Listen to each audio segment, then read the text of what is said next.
Pesachim Daf Lamed Hey. Today's email comes from Eli Asmer from Gibraltar. Firstly, I want to thank you for your regular shiurim online and the huge effort that goes into it. It's truly appreciated. I've been watching your daily share on YouTube and sometimes on Zoom at 6:15 a.m. Gibraltar time since the beginning of Erevin. My dear father, David Asborn, who is a regular Zoom attendee of your Daf Yomi Shirs, Baruch Hashem, celebrating the marriage of my youngest sister this past Thursday and over the weekend. Baruch Hashem, we have several Daf Yomi Shiurim in Gibraltar twice a day, but I've always enjoyed listening to yours while also virtually connected with my father to experience the Daf Yomi together. Thank you. Keep up the good and holy work you are doing, spreading Torah around the world. Best regards, Eli Asborn. Thank you. We're in the middle of discussing that if you have truma that's tameh and you put it into the ground, you plant it, that causes the tumah to leave. Nevertheless, the kohen can eat it. And the Gemara explains, Maila asu. Chacham were machmer in truma, and they said treat it differently, and kohen cannot eat it. So the Gemara brings three examples where we say the same thing. It says Rava, Meichatos, the water of the paraduma that you use to sprinkle on its mace, they also made a maila. The Torah says you should take water from a spring. Halachically, midaraisa, you could take water that's already in another vessel and put it into a klisharis and it becomes kadesh. Rabbanan said, Maila, let's be machmer, take the klisharis directly to the spring and fill it up from the spring. Rav Shimon bar Ashi says, the mitzaira, person has tzaras, goes through a whole process. After 7 days, he's toivel in the mikvah. He's at full yom at that point. He removes some of the tumah, but he has to wait until evening and even to the next day to bring a carbon.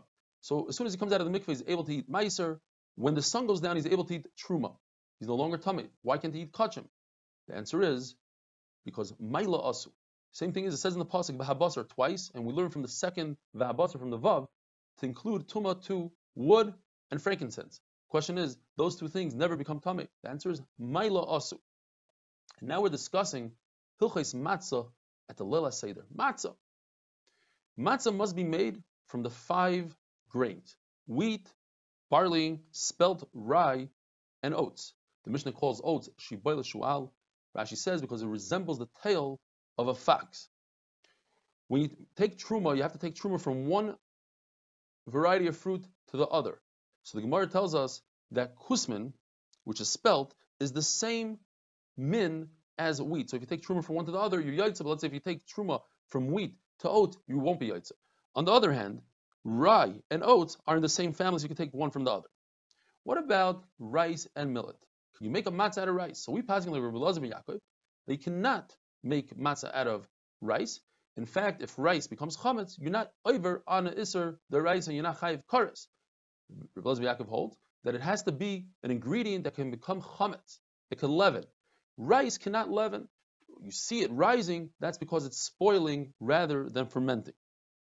However, we saw the shita Rabbi Yochanan ben Nuri in Brachas, very interesting shita that you have to make a birkas hamazon on rice. He holds that it's one of the grains, and therefore you can be yaitz mitzvahs matzah. And if it becomes chametz, you're chayiv kares. In fact, he says that it becomes chametz so quickly, quicker than wheat and the chameshes aminim. Another side halacha, according to Rabbi Yochanan ben Nuri, shitznisa, which is a byproduct, you can find it in poppy seeds. If you make dough out of it, you'd be chayiv and challah. And now for the sugya of matzah ashira. Rich man's bread, any matzah that's not made with flour and water, let's say you add wine, honey, oil, is considered matzah ashira. And you're not chayiv kares on it. So the Talmidim sitting in front of Rav Idi, and they were discussing this. And they came up with the idea that the reason why you're not chayiv kares is because it's not lechem ayni. It's not a poor man's bread. So one of them asked, what's the correlation between the mitzvah of matzah and the isser of chametz? We see that there's no correlation. In fact, if somebody took matzah and soaked it in water, he liquefied it, and it's now chametz, and he drank it, he'd be chayiv kares because he consumed chametz, even though it's liquefied. However, the same matzah liquefied, you cannot be yaitze the mitzvah of matzah leila seder. So you see, there's no correlation between the mitzvah of matzah and the isser of chametz. Well, Rav Idi was dozing off, and he heard this while he was dozing, and he said, Dardiki, you're young children, you don't know what you're talking about.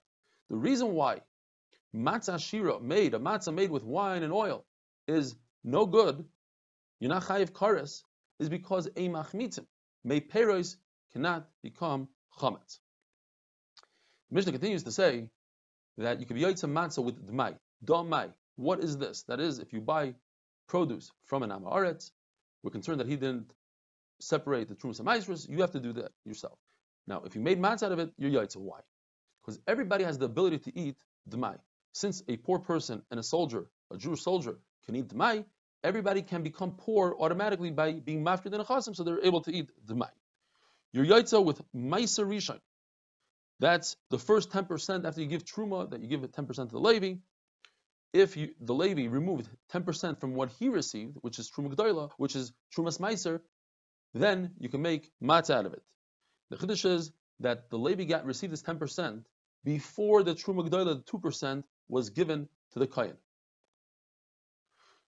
Rish Lakish says that if a person the Levi received his 10% before the kohen, you no longer have to give the truma gdoila to the kohen. It says meiser min meiser, and not two things. The Levi doesn't have to give trumas meiser and truma gdoila. So Rav Papa asks, if so, then why only when it was in its raw state? What if you already took it from when it's a kri, when it's smoothed out? So Abai says, no, for that we have a different passage that says, Terimu es trumas Hashem, that then you have to give two trumas. So what's the difference between kri and not kri, if it's smooth or not smooth? Because the gancha. It says in the pasuk, the gancha, once the chaff is removed, then it's on a different level. However, ma'aser rishon, that the Levi did not remove his truma, and it was done so bikri, I would think like Rav Papa, like we said, that you're potter, kamashman like a baya, that you're chayev. If you have ma'aser sheni, and that's the 10% that goes to the owner, and he redeemed it, and the hegdish also redeemed. What does it mean he redeemed? He gave let's say he owes 100 fruit, so he redeemed it for 100 fruit worth of whatever it was, dollars. But he didn't give his chaimish, which is 20% in Gemara language, we call it 25%. He didn't do that. That chaimish is not ma'akev. So it's a good matzah. But if he didn't redeem it, meaning he redeemed it, but he didn't do it properly, redeemed it on money that doesn't have a depiction, it's not a good matzah. If a kohen received challah as a gift, truma as a gift, he can make matzah out of it, even though that the rest of Klal Yisrael can't eat from it. It's a big chiddush that he could be yaitza. And you cannot be yaitza from a matzah that's tevel. In other words, only midrabanan you will be chayiv on this matzah because it was grown in a pot, not attached to the ground. Nevertheless, since Chachamim said you have to give truma maizers on it, you cannot make a matzah from it. Any wheat that one of the trumas and maizers wasn't taken, even if it was meiser ani that doesn't have any kedusha, you're not yaitza. Why? Because it says in the pasuk soichal olav chametz. Anything that the only isser is chametz, and not another isser like tevel, because you don't have isser chalal isser. Since this matzah has an isser already on it of isser tevel, and the isser of chametz cannot apply itself to it, according to Reb Shimon, who holds by nevela, if you have a dead carcass, you're only over on nevela on Yom Kippur, and not the isser of Yom Kippur. You can't put one isser on top of the other. So too, in our sugya, have a wonderful day.